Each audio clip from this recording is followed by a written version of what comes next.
just ahead on CTV News. Today, our region is experiencing a heat index well into the triple digits. I'm Bryce Parker. We'll give you updates on the extreme weather coming up on CTV News. As families flock to the pool this summer, it's important to stay safe. I'm Katara Jones at Glendale Splash Park. I'll share some swim safety tips coming up on CTV News.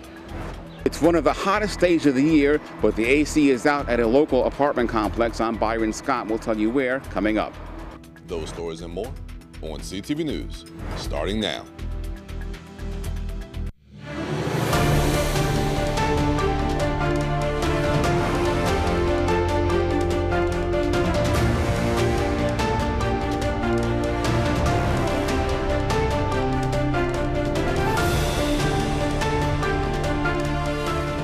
This is CTV News for June 24th. I'm Marquette Shepard. And I'm Michaela Newton. Thanks so much for joining us. Well, today is the second day of our region's extreme heat warning, and the National Weather Service expects this to be the hottest of the 3-day stretch. CTV's Bryce Parker is at the video wall with more. Yes, so we are really in the eye of this heat wave that has blanketed much of the East Coast. Here in the D.C. metro region, we are looking at a peak heat index ranging anywhere from about 105 to 110. The National Weather Service currently projects that we peaked at 1 p.m. to 4 p.m., where we hovered around 108 for about 3 hours. Now it's a little after 4:30, and from here we can expect the heat index to taper off to about 102 once we get closer to that 8:37 sunset. Heat-related advisories were released today by both Governor Wes Moore and County Executive Aisha Braveboy, reminding residents to drink plenty of water, take plenty of breaks from the direct sunlight, and never leave children and pets in parked vehicles. Also, avoid alcoholic, caffeinated, and sugary drinks on days like these because they can severely speed up the body's dehydration process. Now, if you're looking for ways to beat the heat, the county's 19 cooling centers are open today. And for those of you who are looking to get into the water, CTV's Katara Jones is poolside at the Glendale Splash Park with more. That's right, Bryce. As families are enjoying a hot summer day at the pool, it's important to keep a watchful eye on your children. What do you enjoy so much? The pool. This is 3-year-old Deontay. He, like so many people here at Glendale Splash Park, is enjoying a day at the pool. In order to keep kids like him safe while swimming, county officials recommend that parents should put their children in bright-colored bathing suits so they are easy to spot. Celeste Gonzalez, who is a lifeguard, shares another important safety tip. One very important safety tip is make sure the children are staying chest deep in the water. Do not let the water level come above their chest. And why is that so important? Because the deeper they go, the more dangerous it is for them. Please stay in arm's reach of your children. And it's important because you always want to keep an eye on your child just so nothing bad happens. But if something does, we are here. According to the CDC, drowning is the second leading cause of unintentional death among children 5 to 14 years old. That's why it's so important to get your child enrolled in swim lessons. You never know when an accident is going to happen, so it's just very important to have your children know how to swim. Another important swim safety tip is for children to swim in pairs. Reporting at Glendale Splash Park, Katara Jones, CTV News. And to reserve your spot at one of the county's 14 outdoor or indoor pools, visit pgparks.com. County officials say they have enough lifeguards at their facilities this summer, but they are always looking to hire more lifeguards. If you would like to become a lifeguard, visit the website right there on your screen. And for some people in our area, cooling off is not so easy. And that's because the much-needed air conditioning system at a Laurel apartment complex has been down for several days. Byron Scott has our story. You know, it really moved me because there's a family who has a disabled child. Victoria Malogo and her husband Olivier read news accounts of the AC system failure at the Elms of Laurel Park in Laurel, so they decided to donate a unit to a person they read about in the news. We have an air conditioner in our house that's in storage, so we just got up and we came here. But the Malogos were unable to locate that person. Don't know what I'm going to do. We decided maybe we can give it to somebody who's just somebody, maybe an elderly person or something. It's been sweltering in there. Miguel Abarca says he's been without AC for 2 weeks. Both my wife and I and our 2 daughters have been suffering, especially our daughters. We've mostly had the fans. We just bought AC a couple nights ago. Had to travel like to 4 or 5 different Walmarts to try and find it. One that wouldn't just short out the entire apartment, mind you, so it's not very strong. It's enough for the main bedroom, so we've all kind of just been in there the last couple of nights.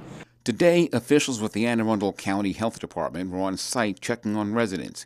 County buses ferried people to cooling centers, and crews are at the complex hoping to breathe life back into the AC system. You angry about this? I wouldn't exactly say angry. I'm definitely extremely frustrated. I've been trying not to get to that level just to try and keep a cool head for my family and make sure we try and figure everything out we can. God always sends angels. Yes. Patricia Hill found her angels, Mr. and Mrs. Malogos. I mean, if you pay attention, if you notice, God will send who you need the most. And this beautiful lady came, and I had no idea. I was no expectations. I just wanted to take my grandbaby to the pool, and she approached me, and I'm so grateful. As for when the AC will be restored, the leasing office would not comment. As for residents, I want them to turn it back on, but given our experience with living in this place, I don't foresee it being turned on today. Byron Scott, CTV News. And as you just heard, as temperatures soar across the region today, staying cool isn't just a matter of comfort, it's a matter of safety. And for many, that starts at home, where your air conditioner may be working overtime this week. But if your HVAC system isn't running efficiently, it could mean trouble for your entire household. Routine maintenance is the key, says one expert. To learn more ways about how to keep your air conditioning unit running smoothly as the mercury rises, CTV News recently caught up with master HVAC specialist Corey Smith. He's an 18-year veteran of Bel Air Engineering based right here in the county. You want to keep all your vents open. You want to change your filters. Your outdoor unit, you definitely want to, keep it hosed off. Any debris from around it, keep it clear. Just the small basic things. And if you want to keep your thermostat set, you want to keep it set at anywhere from 75 to 78 degrees for efficiency. Well, today, CASA is demanding the Trump administration take swift action to protect immigrants facing uncertainty. This comes after a pivotal federal court hearing on a motion to set aside the Trump administration's termination of temporary protected status designations for Cameroon and Afghanistan. We heard from residents who are directly impacted by the move. When we fight, we win. When we fight, we win. The government is warning its citizens that Cameroon is too dangerous to visit. But still, there are efforts to send families like mine back there. It's not only unjust, it's inhumane. Earlier this year, the Department of Homeland Security announced the end of temporary protected status for Cameroon and Afghanistan, with a 60-day grace period ending on August 4th. Immigration advocates, including CASA, filed a lawsuit in CASA versus Nome challenging the decision in federal court. For people who structure their lives around this grant of status, it can mean a lot. It can cause a lot of confusion, a lot of uncertainty about whether or not they're going to be able to continue living and working in this country, whether or not they might have to make plans to leave, or whether they might be able or need to try and seek some other form of immigration relief. So there's real harms that are connected to the failure to follow these processes. Today, CASA members gathered together during a press conference after a federal court hearing.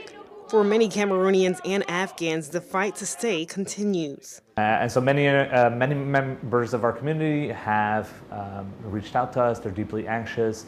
They come to our events and reach out to our organization saying, I fear the worst. What if I'm sent back to Afghanistan? That will have disastrous consequences for me and my family. A judge should be issuing a ruling on the case in the coming weeks.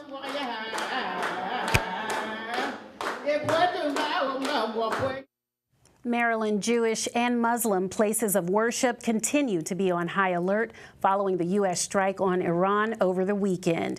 According to reports, many Jewish institutions were already on high alert before the U.S. strike on 3 nuclear sites in Iran Saturday evening. Meanwhile, some Muslim mosques say their communities are dealing with increased fear since the attacks. Many of these faith-based institutions have put in place elevated security protocols. Meanwhile, Maryland state senators are making an urgent push to reform squatters' rights. Squatting increases drastically during the summer months, causing concern for property owners and the real estate market. Senator Ron Watson spoke out about the issue, stating it's a huge problem within the state that has been previously overlooked. Governor Wes Moore spoke earlier this month about the steps the state is taking to resolve the issue. Yeah, well, I think you're seeing how in Maryland we're taking immediate action as well. I mean, we're working with all of our partners to be able to ensure that people can be safe, that people can be secure, and that laws are being followed. And so I don't think that there is not a single person or partner that we're not working with to be able to address the issue. Senator Watson also says that squatting negatively affects business owners in hopes of expanding affordable housing. And you're watching CTV News. I'm Michaela Newton. And I'm Marquette Shepard. Still to come, PGCC has announced a new partnership. That's right. After the break, find out who they're teaming up with and how it'll help future students. We'll be right back. The drug scene in Maryland is changing. Fentanyl and xylazine are being added to street drugs, and you may not even know it. Xylazine is not even intended for humans, and fentanyl is an opioid 50 times stronger than heroin and contributed to over 80% of overdose deaths in our state. Anyone who uses drugs, even occasionally, is at risk of overdose. To learn more, visit stopoverdose.maryland.gov or call or text 988. Prince George's police are investigating a fatal single-vehicle crash that happened in Adelphi over the weekend. The collision was located on New Hampshire Avenue, approaching Metzerat Road. Officers arrived on the scene Sunday, shortly after 3:30 a.m. Investigation shows the driver, identified as 23-year-old Alvin Augustine, was traveling northbound on New Hampshire Avenue. For reasons unknown, he lost control. He then struck a utility pole and died on the scene. Anyone with any information on this case is asked to call 301-731-4422. Prince George's Community College has announced a new partnership. The school has teamed up with MedStar Health to expand nursing education through a scholarship that honors PGCC alumna Marilyn E. Suggs. She was a U.S. Army veteran and nurse whose children established the fund in her memory. Named the MedStar Health Marilyn Suggs Nursing Excellence Endowed Scholarship, the money will go to nursing students at PGCC who demonstrate academic excellence and a passion for health care. So this is the perfect time for corporations such as MedStar to join forces along with individuals that are supporting and wanting to make a difference in the healthcare field. We also know that the healthcare field will be experiencing a 20% shortage by 2037. Fill those gaps in that pipeline of educated nurses and healthcare providers, not just in Prince George's County, and but also the region. PGCC's nursing program is nationally ranked #1 by the National Council of State Boards of Nursing. And it's not just a political proposal. Democrats say cutting Medicaid is a direct threat to health care for Marylanders who need it most. Senators Chris Van Hollen and Angela Alsobrooks are sounding the alarm on a Republican budget plan they say would gut Medicaid, jeopardizing care for children, seniors, and low-income families. The Maryland lawmakers highlight the human cost of what they call a dangerous trade-off, cutting essential services to fund tax breaks for the wealthy. Much of the population of our state who depends on Medicaid happens in the very places that voted overwhelmingly for this president. In other words, we're not just talking about Baltimore City. The second largest share of Medicaid coverage in the state is Dorchester County, Wacomico, Carroll County, Allegheny, Washington, Garrett. Here's the reality of it. Both of us, in the big scheme of things, are relatively healthy compared to some of, and I may cry, sorry, compared to a lot of our community. There are families that are struggling to keep their loved ones alive, and they need Medicare. They need it. Also, Brooks and Van Hollen say they'll fight to protect coverage for Marylanders and reject any budget that puts profits over people. Meanwhile, Maryland Governor Wes Moore's Juneteenth announcement of $400 million for historically underserved communities is facing pushback from some Republican lawmakers who call it a wasteful government handout.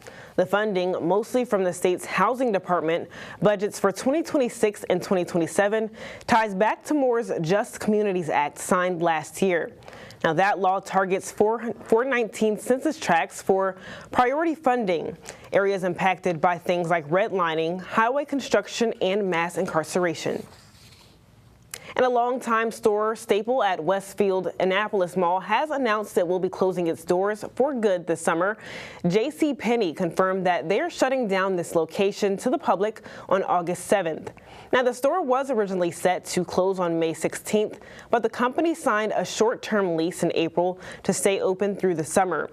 A JCPenney spokesperson says they were unable to negotiate a long-term lease and were unable to find another suitable location.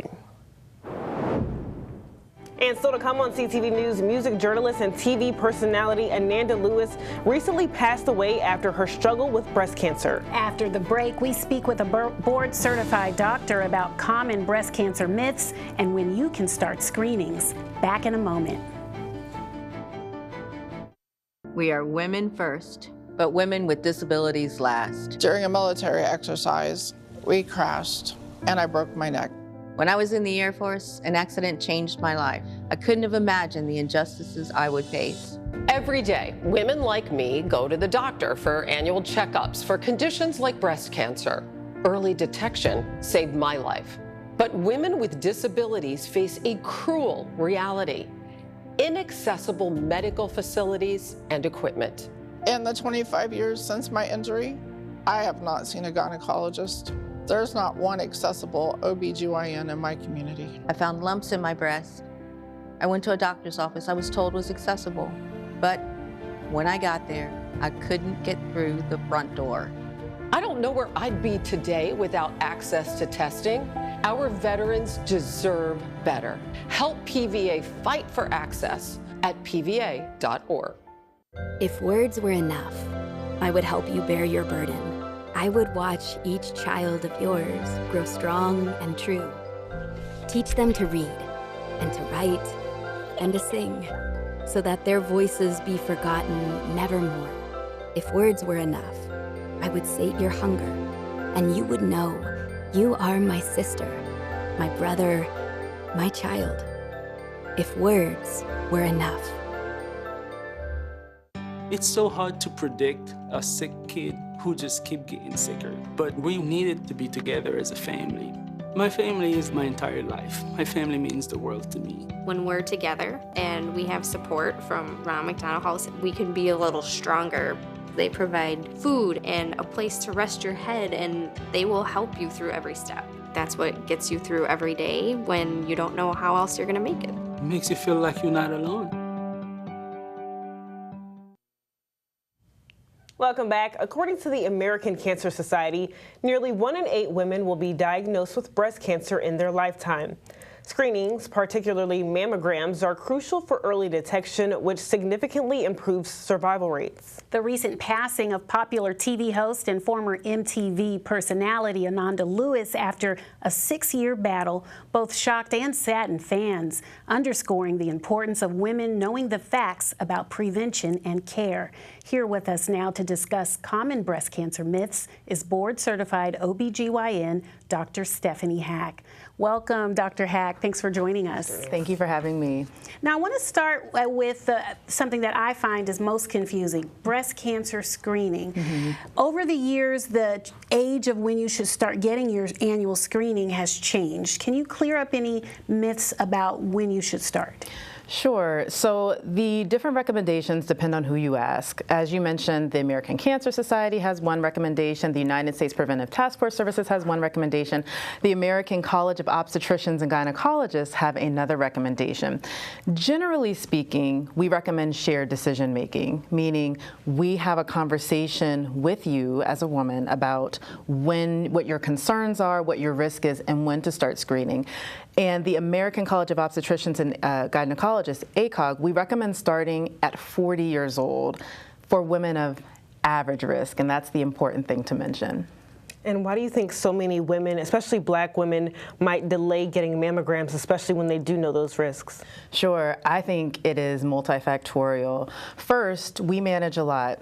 Right? There's a lot going on in the world in general, and then there's a lot going on in our own individual world. So we are constantly doing everything for everybody, and one of the parts of that is that we're constantly deprioritizing things that need to get done for ourselves. So, oh, you know, a mammogram, I can get it next month, or I can reschedule. So I think that's one piece of it. And then there's also an element of not really understanding when to begin screening, as we've kind of talked about already. And then also there is some fear. There's something kind of denying, like if I don't pay attention to it, if I don't do it, then there's not going to be a problem. I think all of those play a role. And can you talk about the different types of mammograms? Now there's 3D mammograms, and they're even incorporating AI into these screenings. What should a woman choose if she's never gone in for a screening like this before? Sure. Most places will offer 3D mammogram, and that's the one that I would recommend. I know when I had my last mammogram, I said, sure, I'll try the AI, like if that has better detection. But generally going with the 3D mammogram, if that's what you have access to, is the best recommendation. And again, mammogram is the gold standard for screening for breast cancer. And what should women know about, you know, breast density and family history? If, you know, you've had a parent that has had breast cancer, what should they know about those different screening plans? Yes, that is very important because that is going to affect your risk. As we talked about with beginning the screening at 40, that's for women who are at average risk. Average risk is that 1 in 8.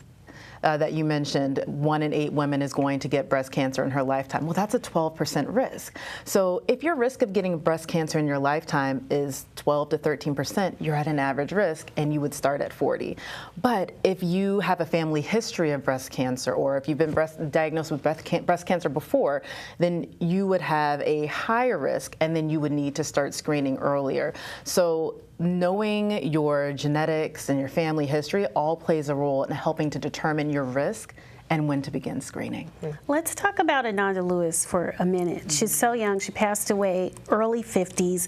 And I read a quote about her saying if she had known 10 years ago the importance of taking her vitamins, cleanses, getting good sleep, exercising, that could have helped prevent the advancement of her cancer. This is what she said in one of her quotes.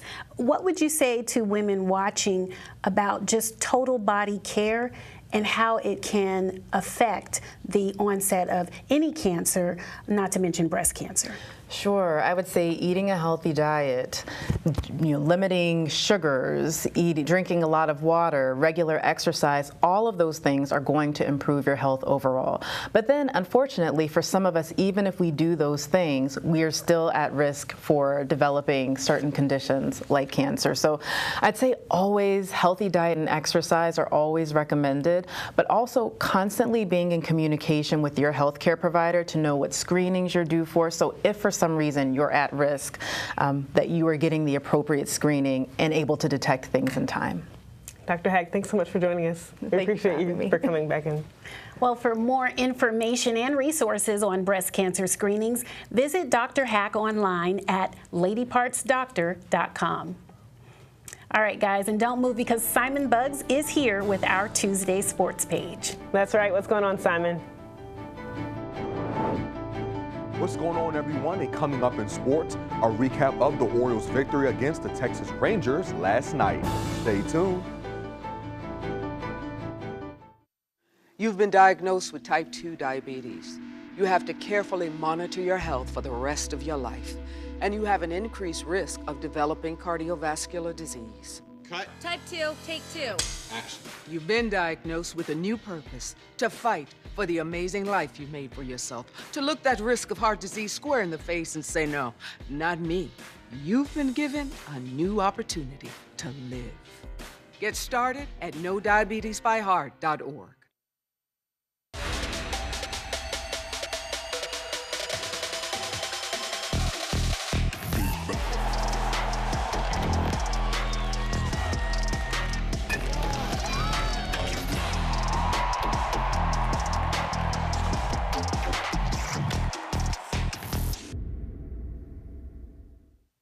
All right, everyone, grab a seat because your Tuesday sports page is here.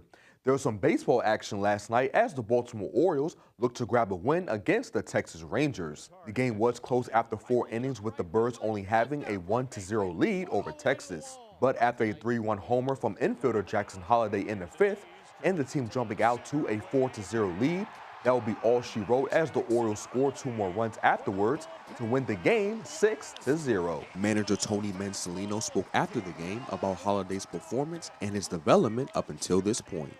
After that swing, I told whoever was standing next to me, I was like, this is your leadoff hitter, at least for the next 5 years.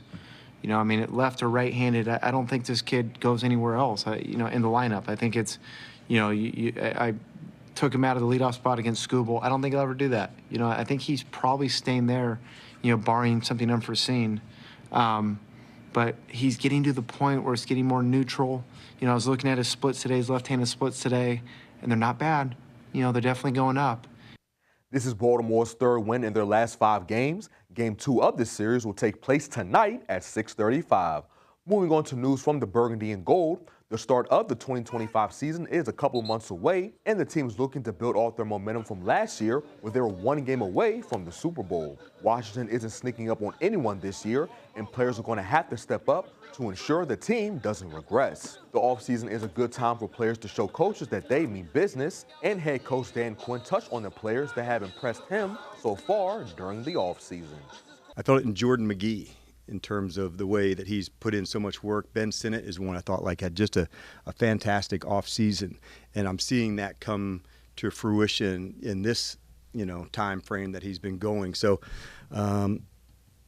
seeing different guys into different spaces, it's been good, but there's quite a few actually that and it's not all in the same way. Like sometimes it might be out on the field, somebody else might be in the meeting room, somebody else might be down in the weight room and with the guys in their training, so different voices. And wrapping up sports, the Washington Mystics will host the Minnesota Lynx tonight for the 15th game of the season. Tip-off is at 8 o'clock. And that is your Tuesday sports page. Simon Buggs, CTV Sports. Stay cool, you guys.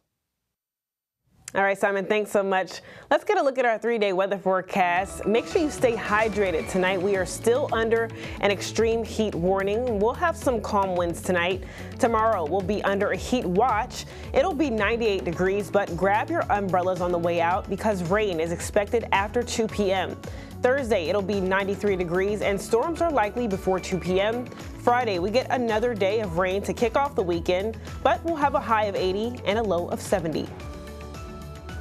And for our community calendar, the Bowie Center for the Performing Arts is accepting applications for their 2025 Broadway-bound summer camp. The camp will take place July 7th through the 18th from 10 a.m. to 4 p.m.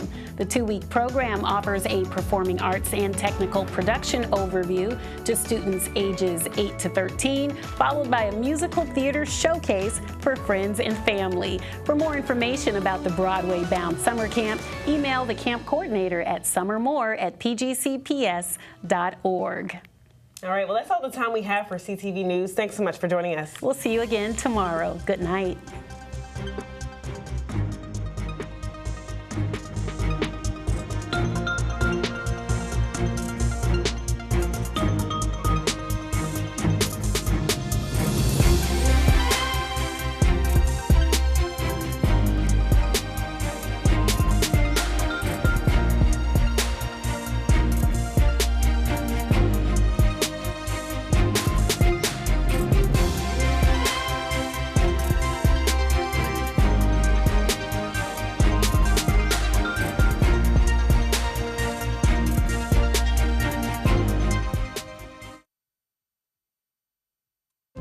Standing for the cause of liberty is as old as our country itself.